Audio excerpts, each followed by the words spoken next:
നീ പോയി എന്തെങ്കിലും കുറച്ച് അന്തസ്സുണ്ട്, നീ പോയി ആത്മഹത്യ ചെയ്യും. അന്തസ്സുണ്ടാവും, ആ മരണത്തിനൊരു അന്തസ്സുണ്ടാവും. നീ ആത്മഹത്യ ചെയ്യും പോയി, നിന്റെ മരണത്തിനൊരു അന്തസ്സുണ്ടാവും. നിനക്ക് ജീവിച്ചിരിക്കാൻ വല്ല അർഹതയുണ്ടോ? ഇപ്പം ഏത് സ്വന്തം കെട്ടിയോനെ പറ്റി കുറ്റം പറഞ്ഞു കൊടുത്ത ആ പെണ്ണിൻ്റെ ഇത് ചെയ്ത് അവളെ മാനസിക സംഘർഷത്തിൽ എത്തിച്ചിട്ട് ഡൈവോഴ്സിന് വരെ അവൾ ചിന്തിക്കണം എന്ന് പറയുമ്പോൾ ഏത് രീതിയിൽ? നമസ്കാരം. മനു എന്ന ഗവൺമെന്റ് പ്ലീഡർ ആത്മഹത്യ ചെയ്ത വിവരം എല്ലാവർക്കും അറിയാം. കൊല്ലത്ത് തൻ്റെ വാടക വീട്ടിൽ വെച്ചിട്ടാണ് അദ്ദേഹം വീടിന്റെ മുകളിലത്തെ നിലയിൽ തൂങ്ങി മരിച്ചത്. തൂങ്ങി മരിക്കുന്നതിന് മുമ്പ് അദ്ദേഹം ഒരു ആത്മഹത്യാക്കുറിപ്പ് എഴുതിയിരുന്നില്ല. തൂങ്ങി മരിക്കുന്നതിന് മുമ്പ് അദ്ദേഹം വാതിൽ തുറന്നിട്ടിരുന്നു. മാത്രമല്ല പിറ്റേ ദിവസം അദ്ദേഹം നടത്തേണ്ട കേസിനെ കുറിച്ച് വളരെ വിശദമായിട്ട് പഠിക്കാൻ വേണ്ടി ജൂനിയർ അഭിഭാഷകരോട് വരാൻ പറഞ്ഞിരുന്നു. എന്നിട്ടും അദ്ദേഹം കെട്ടിത്തൂങ്ങി മരിച്ചു കിടക്കുന്നതായാണ് ജൂനിയർ വക്കീൽമാർ വന്നപ്പോൾ കണ്ടത്. ആ കണ്ട രംഗം വളരെ ഞെട്ടിക്കുന്നതായിരുന്നു. എന്നാൽ നേരത്തെ ഒരു വീഡിയോ പ്രചരിച്ചിരുന്നു. ആ വീഡിയോയിൽ പറയുന്നത് പറയുന്ന മനു ആത്മഹത്യ ചെയ്യുന്നതാണ് നല്ലത് എന്നാണ്. അതിൻ്റെ ചെറിയൊരു ഭാഗമാണ് ഇപ്പോൾ മുന്നിൽ കൊടുത്തുള്ളത്. പൂർണ്ണമായ ഭാഗം ഒന്ന് കേട്ടു നോക്കാം. ഇവൻ വിളിച്ച് ഭീഷണിപ്പെടുത്തി, എന്നിട്ട് ഇവളോട് പറഞ്ഞു, അല്ലെങ്കിൽ എന്റെ കെട്ടിയവൻ ഇപ്പൊ ബാറിലുണ്ട്, അവനെ കേസിൽ പെടുത്തും, ഞാൻ അവന്റെ വക്കീൽ ജാമ്യം തള്ളിക്കും, അല്ലെങ്കിൽ അവനെ വീണ്ടും ജീവിതകാലം മുഴുവൻ കെടുക്കാനുള്ള വകുപ്പ് എനിക്കറിയാം. മജിസ്ട്രേറ്റുമാർ വരെ എനിക്ക് ബന്ധമുണ്ട്. അങ്ങനെ പറഞ്ഞിട്ടില്ല. വീണ്ടും ജാമ്യം തള്ളിക്കുന്ന ഒരു വാക്യം പറഞ്ഞിട്ടില്ല. മറ്റെല്ലാത്തിനും മാക്കും കാല് പിടിച്ച് ചോദിക്കും. നീ വീട്ടിൽ കൊണ്ടുപോയില്ലേ? ബലമായിട്ട് ഇവിടെ പീഡിപ്പിച്ചില്ലേ? ബലമായിട്ടല്ലല്ലോ കൊണ്ടുപോയി. പിന്നെയോ വിളിച്ചപ്പോ ഭീഷണിപ്പെടുത്തി ഭർത്താവിന്റെ കേസ് പറഞ്ഞ് പീഡിപ്പിച്ചല്ലേ കൊണ്ടുപോയത്? ഞാൻ ജാമ്യത്തിൽ ഇറങ്ങണ ദിവസം നീ വന്നെന്നും പറഞ്ഞ് വിളിക്കുവാണോ മെസ്സേജ് കണ്ടിട്ടെ. അതുപോലെ ഇവന്റെ ഏറ്റവും വലിയ കള്ളത്തരാണ്, ഇവൻ നമ്പറിൽ വിളിക്കൂല. ഞാൻ ഈ കാര്യങ്ങൾ ചോദിച്ചു വിളിച്ചപ്പോഴും ഇവൻ നമ്പറിലല്ല വിളിക്കുന്നത്, വാട്സപ്പിലാണ്. മനസ്സിലായോ? വാട്സപ്പിലാണ് ഇവന്റെ ഫോൺ വിളിയും കാര്യങ്ങളും എല്ലാം. എന്ന് പറഞ്ഞാൽ അത് റെക്കോർഡാക്കാൻ പറ്റില്ല. ഓ, എന്ത് മനുഷ്യനാണോ താങ്കൾ? 19 വയസ്സായില്ലേ? വേണ്ട, നിനക്ക് ഇത്ര കുട്ടക്കിഴപ്പാണ് തായോളി. നിനക്ക് 1000-2000 രൂപ വേശ്യകൾ ഇഷ്ടം പോലെ ഉണ്ട്. അവിടെ പോകാൻ പാടില്ലേ? ഒരു കുടുംബം കലക്കിയിട്ടാണോ നിന്റെ കഴപ്പ് തീർക്കണടാ പാട്ടിക്കുറിയാനെ? ആണോ? ഒരു കുടുംബം കലക്കിയിട്ട് എൻ്റെ പിള്ളേർ എത്ര ദിവസമായി പട്ടിണിയെന്ന് അറിയോ? ഇവർക്ക് ഒരു ആഹാരം വെക്കാനോ ഇതോ? അവൾ എത്ര ദിവസമായിട്ട് ഒരു ഭക്ഷണം കഴിക്കണ്ടോ എന്ന് എനിക്കറിയോ? ഇന്നലെ ഈ രാത്രി 2 വിളി ഞങ്ങൾ കിടന്ന് 12-1 മണിയായി. ഈ പിള്ളേർ രണ്ടും ഇവിടെ കിടന്ന് TV കണ്ട് കിടന്ന് ഉറങ്ങിപ്പോയത്. ഇതിൻ്റെയൊക്കെ ശാപം നീ മേടിക്കാണ്ട് ഈ ലോകത്തുനിന്ന് പോവോ? എന്ത് മനുഷ്യനാണോ താങ്കൾ? ഞാൻ പറയാം, മാഡം നിന്റെ മക്കളെ പെണ്ണ് കെട്ടിക്കുകയാണെങ്കിൽ വീട്ടിൽ നിന്ന് ഒഴിവാക്കിയിട്ട് അല്ലെങ്കിൽ ആദ്യം കയറി കിടക്കും. ഇത് രോഗം, ഇവൻ ഞരമ്പ് രോഗം. നിനക്ക് പറ്റിയ നല്ല ലാടവൈദ്യം എൻ്റെ കയ്യിലുണ്ട് കേട്ടോ. എനിക്കും അറിയാൻ ചെറിയ ലാടവ് ചികിത്സയൊക്കെ നിന്റെ ഞരമ്പ് രോഗം മാറ്റാനുള്ളത്. ഞാൻ പിന്നെ എൻ്റെ മക്കളെയും ഭാര്യേനെയും ഓർത്താ അവർ പിന്നെ അനാഥരാകും. അറിയോ? ഇത് അറിഞ്ഞ ദിവസം എന്തിനാണോ ഇനി ഇങ്ങനെ ഒരു ദിവസം വിളിച്ച് കരഞ്ഞ് നാണം കെട്ടതല്ലേ മറ്റേ കേസിൽ? എന്നിട്ടും ഈ പരിപാടി നിർത്താറായില്ല. നീ പോയി എന്തെങ്കിലും കുറച്ച് അന്തസ്സുണ്ട്, നീ പോയി ആത്മഹത്യ ചെയ്യും. അന്തസ്സുണ്ടാവും, ആ മരണത്തിനൊരു അന്തസ്സുണ്ടാവും. നീ ആത്മഹത്യ ചെയ്യും പോയി, നിന്റെ മരണത്തിനൊരു അന്തസ്സുണ്ടാവും. നിനക്ക് ജീവിച്ചിരിക്കാൻ വല്ല അർഹതയുണ്ടോ? ഇപ്പം ഏത് സ്വന്തം കെട്ടിയോനെ പറ്റി കുറ്റം പറഞ്ഞു കൊടുത്ത ആ പെണ്ണിൻ്റെ ഇത് ചെയ്ത് അവളെ മാനസിക സംഘർഷത്തിൽ എത്തിച്ചിട്ട് ഡൈവോഴ്സിന് വരെ അവൾ ചിന്തിക്കണം എന്ന് പറയുമ്പോൾ ഏത് രീതിയിൽ? ഇപ്പം നിങ്ങളെ സംബന്ധിച്ച് വക്കീൽ, നിങ്ങളുടെ ജോലി മേഖലയിൽ നിങ്ങൾ മിടുക്കനായിരിക്കും. മിടുക്കനാണ്, നിനക്ക് നുണ പറയാനും അറിയാം. കുഞ്ഞോളാൻറ്റി എന്നോട് പറഞ്ഞു തന്നെ, നീ നുണ കൊണ്ട് ഇരിക്കണേന് അവിടെ 100 നുണ പറയാനറിയാം. എന്തിനെ കുഞ്ഞോളാൻറ്റീനെ വിളിച്ചപ്പോൾ നീ കരഞ്ഞേ?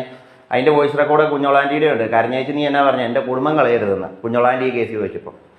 നിനക്ക് എന്നെപ്പറ്റിയും കുഞ്ഞോളാൻറ്റിനെ പറ്റി ഇവളോട് പറയുമ്പോൾ നിൻ്റെ ഉദ്ദേശം എന്താ? ഇവളുടെ ഇത് മാറ്റുക അല്ലേ? കുഞ്ഞോളാൻറ്റിയുടെ കേസ് ഇത് പറഞ്ഞതല്ലേ? നീ ഇവിടെ 2 പ്രാവശ്യം വന്നിട്ടുണ്ടോ? അത് ചോദിക്കട്ടെ.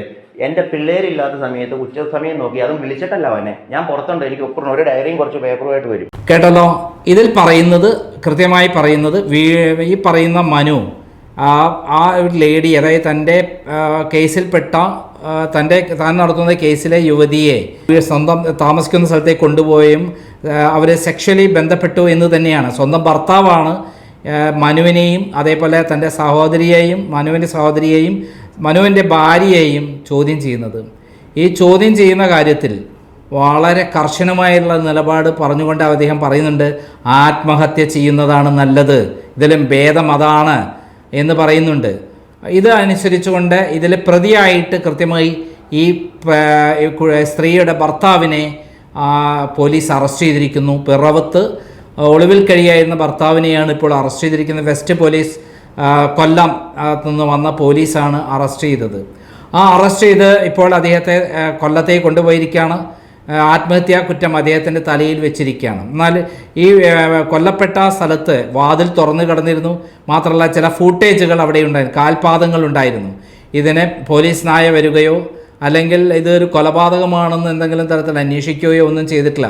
കെട്ടിത്തൂക്കി കൊന്നതാവാനും സാധ്യതയുണ്ടെന്നുള്ള നിഗമനം ഇരിക്കെയാണ് ഇപ്പോൾ അദ്ദേഹത്തെ ഈ പറയുന്ന പ്രതിയെ അറസ്റ്റ് ചെയ്തിരിക്കുന്നത്. എന്നാൽ ഇതിനെക്കുറിച്ച് നേരത്തെ ഞാൻ BA ആളൂറുമായി ഞാൻ സംസാരിച്ചിരുന്നു. ആളൂറുമായി സംസാരിച്ചപ്പോൾ ആളൂർ പറഞ്ഞ കാര്യങ്ങൾ വളരെ പ്രധാനപ്പെട്ടതാണ്. നേരത്തെ ഇതേപോലെ ചോറ്റാനിക്കരയിലുള്ള ഒരു പെൺകുട്ടിയെ, പ്രായപൂർത്തിയാകാത്ത പെൺകുട്ടിയെ ഈ പറയുന്ന ഡിഗര മാനു വലയിൽ വീഴ്ത്തി ഇതേപോലെ അദ്ദേഹത്തെ പീഡിപ്പിച്ചിരുന്നു. ആ പെൺകുട്ടിയുടെ വീട്ടുകാരുടെ പരാതിയിൽ ഇദ്ദേഹം നേരത്തെ അറസ്റ്റിലായിരുന്നു. 64 ദിവസം ജയിലിൽ കിടന്നിട്ടാണ് പിന്നെ ജാമ്യം കിട്ടിയത്. അതിന് ശേഷവും അദ്ദേഹം ഈ കൃഷി പരിപാടി തുടർന്നു എന്നുള്ളതിൻ്റെ ഏറ്റവും തെളിവാണ് ഈ പറയുന്ന വീഡിയോ, മുന്നിൽ തന്നെ വന്ന വീഡിയോ. അതായത് മനു ഈ രംഗത്ത് പ്രവർത്തിച്ചു എന്നുള്ളത്, ഇതേപോലെ ധാരാളം പെൺകുട്ടികളെ വലയിൽ വീഴ്ത്തിയിരുന്നു എന്നുള്ള കാര്യത്തിൽ സംശയമില്ല. എന്തായാലും ഒരു കാര്യം വ്യക്തമാക്കാം, ഇതൊരു കൊലപാതകമാണോ അല്ലെങ്കിൽ ആത്മഹത്യയാണോ എന്ന് ഇപ്പോഴും സ്ഥിരീകരിച്ചില്ല. എന്തായാലും ആളൂറിൻ്റെ വാക്കുകൾ വളരെ ശ്രദ്ധേയമാണ്. നമുക്കത് പൂർണ്ണമായി കേൾക്കാം. അതൊരു ആത്മഹത്യ തന്നെയാണെന്ന് കരുതുന്നുണ്ടോ? ആത്മഹത്യ തന്നെയാണ്. ആത്മഹത്യ ഈ ടെൻഷൻ കൊണ്ടുള്ള ആത്മഹത്യ, അല്ലാതെ വേറെ ഒന്നുമല്ല. അതിനു മുമ്പ് ഒരു വീഡിയോ പ്രചരിച്ചിരുന്നല്ലോ. അതന്നെ അതാണ് ടെൻഷൻ. ആ പ്രചാരണത്തിന്റെ ഭാഗമായിട്ടാണ് ടെൻഷൻ കൂടിയത്. അതിൽ ആദ്യവും ഒരു എണ്ണം പ്രചരിച്ചിരുന്നു. ഏറ്റവും ആദ്യം ഇവന് കേസ് വന്നല്ലോ നേരത്തെ ചോറ്റാനിക്കര. ചോറ്റാനിക്കര. അതിലും ഇവരിങ്ങനെ പ്രചരിപ്പിച്ചിരുന്നു. അപ്പൊ ആ പെണ്ണിനെതിരെയും കേസെടുക്കണം. അത് പ്രചരിപ്പിച്ച ഒരു ലോയറുണ്ട്, അതിനെതിരെയും കേസെടുക്കണം. അതാരാ അഡ്വക്കേറ്റ്? ഒരു അഡ്വക്കേറ്റ്, ലേഡി അഡ്വക്കേറ്റ്. അപ്പോ ആദ്യത്തെ പ്രചാരണം നടത്തിയത്, ആദ്യം 18 കേസ് നടന്നിട്ട് പിന്നെ 23 എടുത്തത്.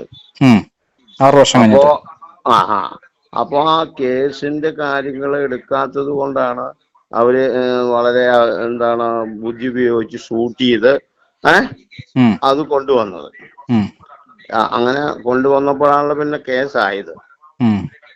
അപ്പൊ ഇങ്ങനെ ചെയ്യുന്ന ആളുകൾക്കെതിരെ അപ്പൊ ആദ്യത്തെ ആ അതിജീവിതയും ആ അതിജീവിതയുടെ കാര്യങ്ങൾ കൊണ്ടുവന്ന ലോയറും അത് പബ്ലിഷ് ചെയ്ത ആ സ്ഥാപനം, മനസ്സിലായോ? Social media. അത് കഴിഞ്ഞിട്ട് ഇപ്പൊ രണ്ടാമത് ഭാര്യയും ഭർത്താവും ചേർന്ന് നമ്മളറിയാതെ ഷൂട്ട് ചെയ്ത് ഭാര്യയും ഭർത്താവാണോ സഹോദരനാണോ ഷൂട്ട് ചെയ്ത്? അല്ലല്ല, ഭാര്യയും ഭർത്താവും ആണോ? ഇപ്പൊ രണ്ടാമത്തെ ഷൂട്ട് ചെയ്തത്, മനസ്സിലായോ? അപ്പൊ ഭാര്യയും ഭർത്താവും ചേർന്ന് ആരെ കൊണ്ടെങ്കിൽ ഷൂട്ട് ചെയ്യിച്ചു. ഷൂട്ട് ചെയ്തിട്ട് അവനോട് പറയുന്നുണ്ട്, പോയി തൂങ്ങി മരിക്കല, എനിക്ക് തന്നെയാണ് പണി എന്നൊക്കെ പറയുന്നുണ്ട്. അപ്പൊ അതും ചെയ്തവർക്കെതിരെ, അത് പബ്ലിഷ് ചെയ്തവർക്കെതിരെ രണ്ടാമത്തെ കേസിൽ, രണ്ടാമത്തെ കേസ് അവര് രജിസ്റ്റർ ചെയ്തിട്ടില്ല. അവര് രജിസ്റ്റർ ചെയ്യാൻ വേണ്ടിയിട്ടാണ് ഇത് ഷൂട്ട് ചെയ്ത് വെച്ചത്. അവരവ സമ്മതിച്ചിട്ട് കാല് പിടിക്കണമെന്നാണല്ലോ. പിന്നെ അവിടെയും അവര് വിജയിച്ചല്ലോ. അപ്പൊ ആ രണ്ട് ടീമിനെതിരെയും നടപടി എടുക്കണം എന്നാണ് നിങ്ങൾ വെച്ച് കിടക്കേണ്ടത്. അതാണ് ഈ മരണകാരണം. വേറെ മരണകാരണം ഒന്നും കുറിപ്പ് കൊണ്ട് കിട്ടുകയോ ഒന്നും ചെയ്തിട്ടില്ല. ആത്മഹത്യാ കുറിപ്പില്ല, വാതിൽ തുറന്നു കിടന്നിരുന്നു എന്ന് പറയുന്ന ഒരു സംഭവം പറയുന്നുണ്ട്. അതെ, ശരിയാണോ? അത് ശരിയാണ്. അത് തുറന്നു കിടന്നെന്ന് പറയുന്ന ആൾക്കാര് വന്ന് കയറിക്കോട്ടെ എന്നുള്ള അർത്ഥത്തിലായിരിക്കും, മനസ്സിലായോ? അങ്ങനെ തന്നെയാണ്. ചില ഫൂട്ടേജുകൾ ഉണ്ടായിരുന്നു എന്ന് പറയുന്നുണ്ട്. എന്തുണ്ടായിരുന്നു? കാൽപാദങ്ങൾ ഉണ്ടായിരുന്നു. വേറെ ആൾക്കാരുടെ ഉണ്ടായിരുന്നു എന്ന് പറയുന്നുണ്ട്. ടൈംസ് ഓഫ് ഇന്ത്യയിലാണ് ഞാൻ വായിച്ചത്. അതൊരു കൊലപാതകമാണോ ഇതാന്നുള്ള സംശയമുണ്ട് എന്ന് പറയുന്നുണ്ട്. അവിടെ വന്ന് കൊലപാതകം നടത്താൻ ഇപ്പൊ ആർക്കാണ് അറിയുക അവിടെ ഉണ്ടെന്നുള്ളത്? അല്ല, അതിപ്പം അറിയാവുന്ന വഴികളൊക്കെ ഉണ്ടല്ലോ. അല്ലെങ്കിൽ വേറെ ആരെങ്കിലും ഇതേപോലെ അവിടേക്ക് പെൺകുട്ടികളാരും വിളിച്ചു വരുത്തുക അങ്ങനെ എന്തെങ്കിലും ഉണ്ടായിട്ടുണ്ടാവോ? അതിനുള്ള സാധ്യതയില്ല. അവർ താഴത്ത് നമ്മൾ താമസിക്കുന്ന താഴത്ത് ഫാമിലി ഉണ്ട്. മുകളിലാണോ വീടുള്ളത്? മുകളിലത്തെ 2 BHK ആണ്. താഴത്ത് ഫാമിലി ആയിട്ട് താമസിക്കുന്നുണ്ട്. അപ്പൊ അതുകൊണ്ട് അതിനുള്ള സാധ്യത ഞാൻ കാണുന്നില്ല. അപ്പൊ നിങ്ങൾ പറഞ്ഞ പോലെ ഇപ്പൊ അങ്ങനെ ഉണ്ടാവാൻ സാധ്യത പറയാനും പറ്റില്ല. ഫൂട്ടേജുകൾ ഉണ്ട് എന്നാണ്, കൊലപാതകമാവാം, ദുരൂഹതയുണ്ടെന്നാണ് പത്രം പറയുന്നത്. അതെയോ, ശരി ശരി ശരി, നോക്കാം, നമുക്ക് അതും കൂടി അന്വേഷിക്കാം.